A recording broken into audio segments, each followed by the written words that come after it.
Okay, I think we're live.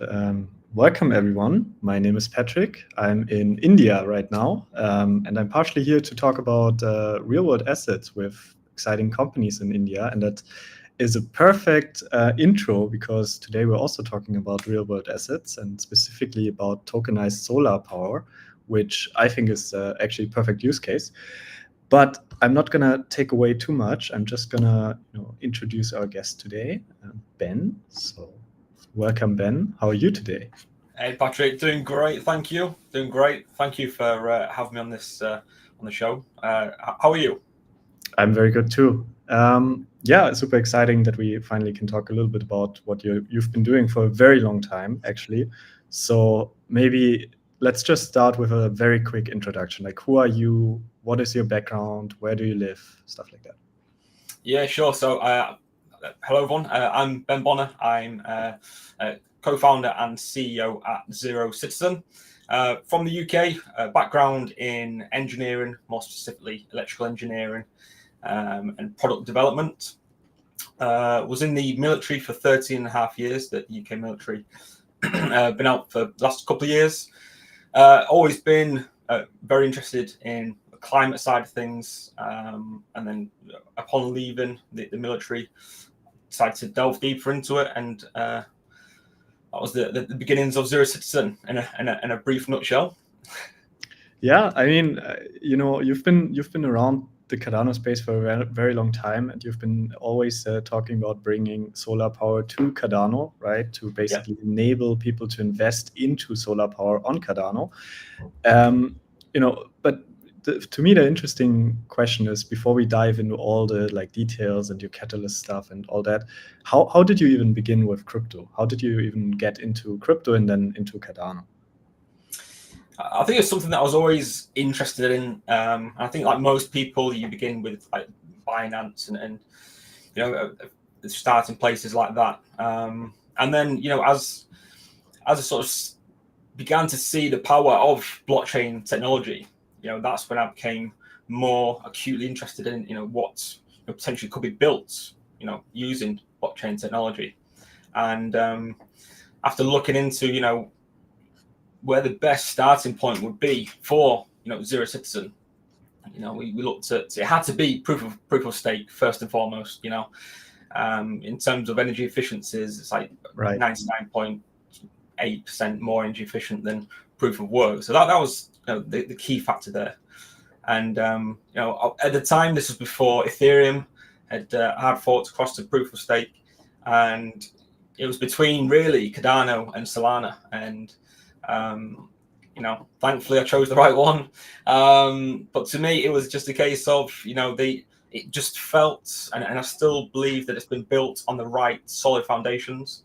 So for us, Cardano was where we wanted to begin our journey in terms of building using blockchain technology. So again, that was a couple of years ago now, about towards the end of 2021, that started to sort of delve into the ecosystem. And it's been a while that we've been building, been doing little bits here and there, but for the last sort of year or so, been working quite hard towards the this renewable energy fractions.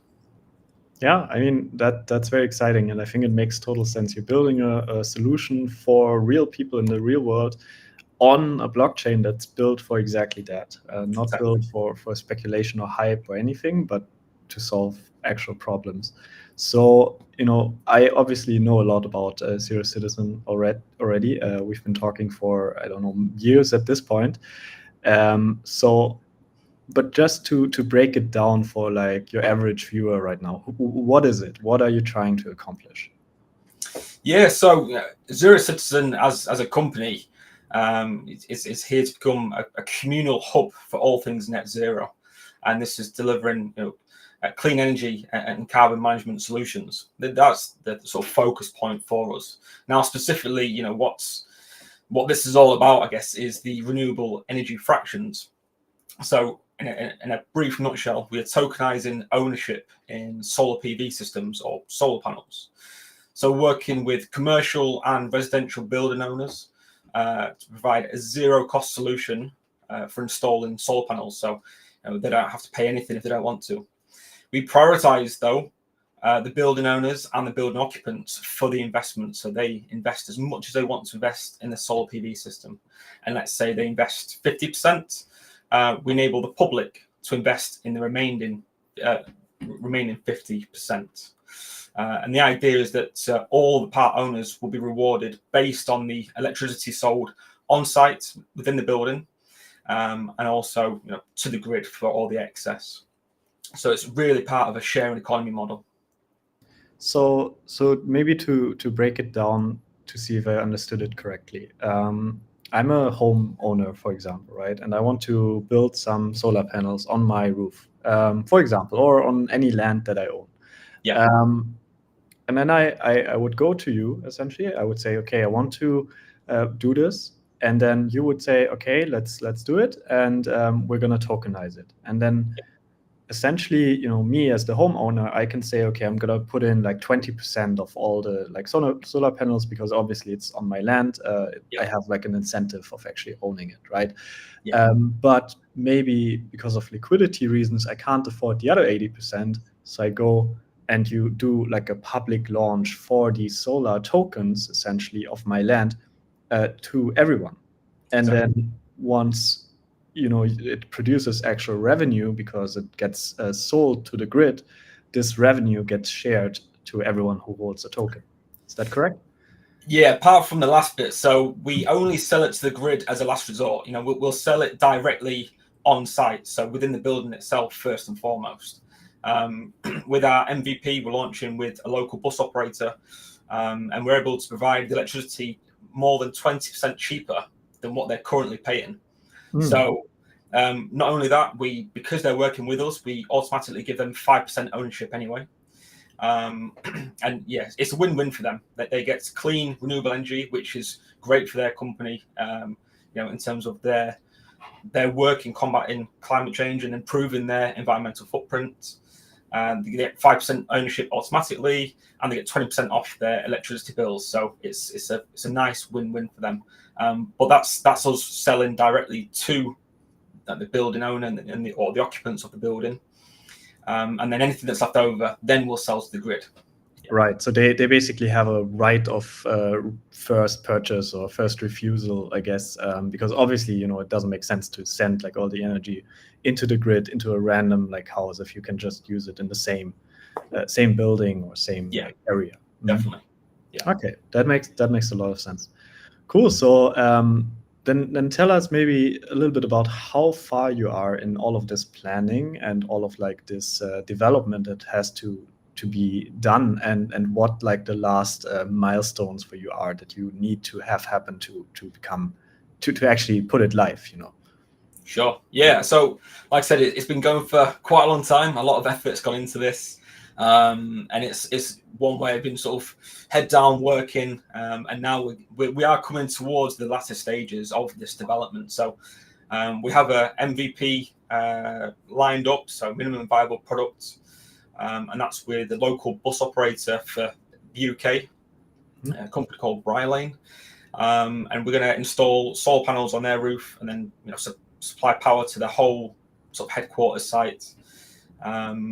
So that's lined up for that side of things. We're looking at initially about a 12% yield to begin with for these token owners. This will increase as we sort of develop and can procure our own assets, procure our own team to do the installations. We expect this yield to improve significantly. But starting off, we're going to work with a local installation company, and they'll also procure the assets through them. Legally, that's another area that we've been sort of working hard towards, and making sure we're following the right legal frameworks that's relevant to us. We've made some good progress with that, so we're looking at setting up as a UK cooperative to enable this to be done in a legal manner. We've done a proof of concept, like a lab proof of concept. I'm going to do a second proof of concept at my house actually in the next couple of weeks. So again, that's just getting geared up, ready to go for. We're looking at sort of an August-September launch date for the MVP, and yeah, just doing a few final bits, getting the KYC sorted, the anti-money laundering. Again, just making sure we're staying compliant and legal the whole way through this from the start. It's one of those sort of areas where tokenization as a whole does have some sort of grey areas, and there has been MiCA that's come out for the EU side of things, and we're still waiting for the UK to deliver their sort of version of MiCA. But it's on us to stay agile, to make sure that we stay flexible in terms of what's mandated to us to stay legal and doing all this right. So yeah, everything's sort of in a good stage. Just getting a few of the legal bits sort of sorted now. But again, looking to launch in the MVP in sort of August, September. That sounds amazing. So yeah, I mean, especially you don't have to tell me how difficult it is to do anything regarding real world asset tokenization in a legal and compliant way. It's freaking hard. So I'm very happy that you're taking this like compliant route, because there's also many projects that just don't care about it or do it in a like bad user experience kind of way. So I think you're doing the right thing, even if it takes longer.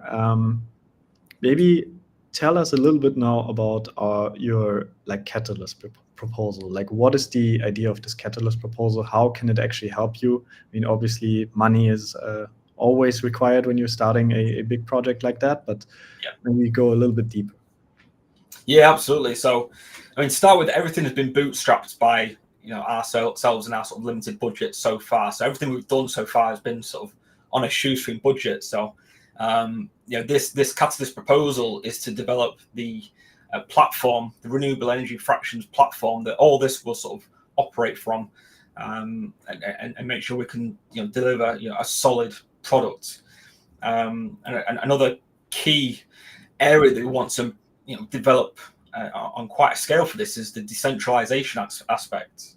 Mm-hmm. So we will introduce remote node operators, and these node operators will be able to verify and validate all the data that's being produced on site. So that's all the electricity being generated from the solar PV systems, all the electricity sold on site, all the electricity sold to the grid. We don't want to be the ones that's doing it in a centralized manner. That's not the ethos of blockchain. So we want these remote node operators to get involved with that side of things. So the platform is going to be the go-to place to eventually purchase these tokens, to be able to claim the yields that's been generated from the electricity sold from the people that are part owners of these tokenized solar PV assets. So it's just going to be the go-to hub. And again, for those remote node operators, they'll have their own sort of gateway through this platform as well. So it's the MVP will have a very rudimentary version of the platform, very, very basic. But for what we intend to do and how we intend to grow this and scale, we need a solid platform, and that's what this catalyst proposal is for. Okay, great. So what you're saying is you essentially want to move the MVP into like the solid like platform that it needs to be to actually release the final product and make it available to the general public on Cardano. Absolutely. Cool. I mean, that sounds very, very good to me. I think maybe just as like a last question, obviously, we're here at NMaker. So how does NMaker play into what you're doing?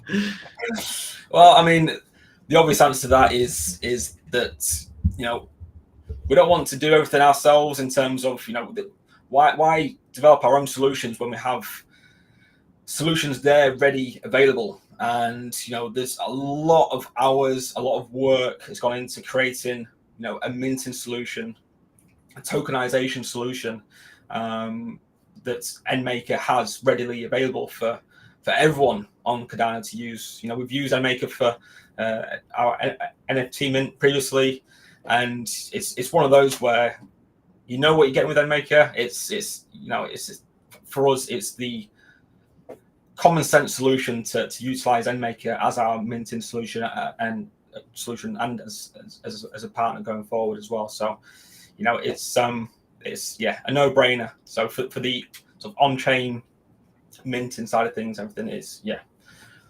Thank you so much. I release you of your compliments. I'll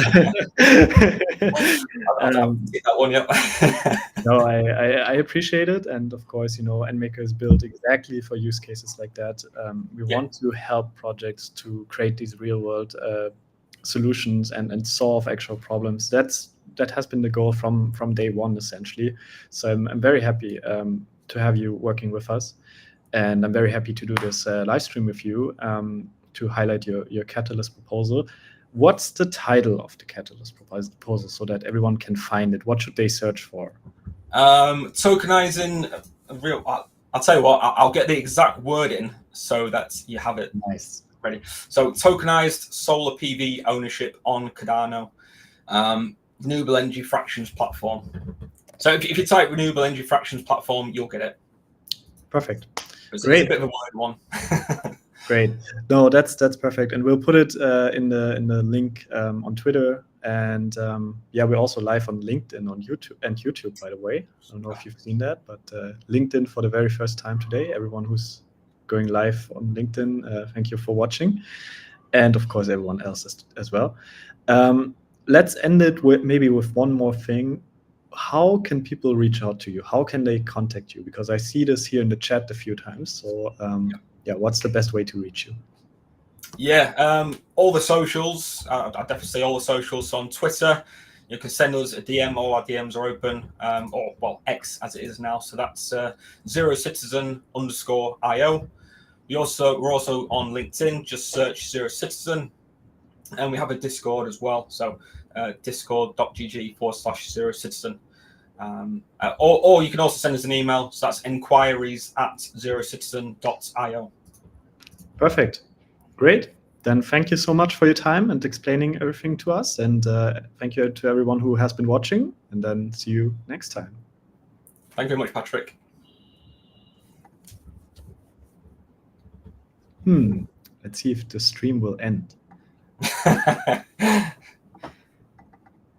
It will not. Okay.